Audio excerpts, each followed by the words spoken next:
I'm Steve Wiggins, and this is the Groundworks Ministries podcast. Now, today we're reading from the book of Jeremiah, chapter 21. Let's focus on verses 8 through 10. But you must say to this people, this is what the Lord says. Look, I am presenting to you the way of life and the way of death.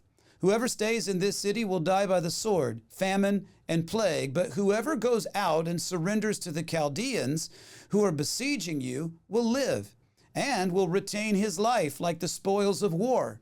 For I have turned against this city to bring disaster and not good. This is the Lord's declaration. It will be handed over to the king of Babylon, who will burn it down. And when I was a young believer and spiritually immature, I considered the God of the Old Testament scriptures to be sort of an angry God who simply couldn't be pleased no matter what the people did. And my perception of him was that he was always judging and never gracious or patient. On the other hand, it seemed like the God of the New Testament was just really loving and patient and not the kind who would judge really anyone. Rather, he accepted everyone just as they are. But I had yet to read the book of the Revelation. At the outset, it seems like today's passage from Jeremiah proves my theory. But on further inspection, it actually disproves the idea that God was always judging and never loving or patient. If you read closely, God is presenting his people with a very merciful way out of his judgment if they would only turn from their sin and heed his word. And as for patience, he's actually repeating the terms of a covenant that he made with Israel soon after they left Egypt. That's a long time ago. It was a covenant that Israel had been violating for hundreds of years. Deuteronomy chapter 30, verses 11 through 20. This command that I give you today is certainly not too difficult or beyond your reach. It's not in heaven that you have to ask, who's going to go up in heaven and get it for us and proclaim it to us so that we can follow it. And it's not across the sea that you have to ask, who will cross the sea to get it for us, which is an image of death. Go to hell and get it for us and proclaim it to us so that we may follow it. But the message is very near to you. It's in your mouth. It's in your heart, that you may follow it. See, today I have set before you life, prosperity, death, and adversity.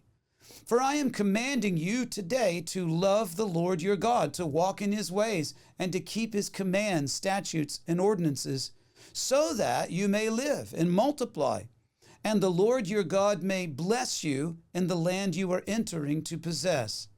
But if your heart turns away, and you do not listen, and you are led astray to bow down to other gods and worship them, I tell you today that you will certainly perish, and will not live long in the land you are entering to possess across the Jordan.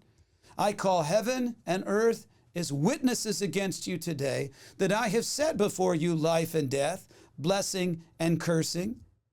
Choose life so that you and your descendants may live. Love the Lord your God, obey him, and remain faithful to him, for he is your life, and he will prolong your life in the land that the Lord swore to give to your fathers, Abraham, Isaac, and Jacob. God had told his people that they would stay in the promised land forever if they would only follow his word and not stray from it. And he patiently, graciously, and mercifully guided and forgave them for many generations. However, eventually God's judgment must eclipse his mercy, or else he's not holy and just. And still he pleads with us to return. How have you responded to his plea to return and his offer of salvation? I'm Steve Wiggins, and this is the Groundworks Ministries podcast.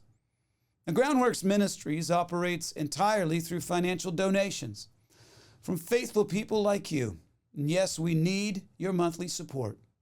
Donating is secure and it's easy at our website, groundworksministries.com. Another way to help is to tell people about Groundworks Ministries. You can share these podcasts with friends and family and on your social media. And of course, you can always direct folks to our website, groundworksministries.com.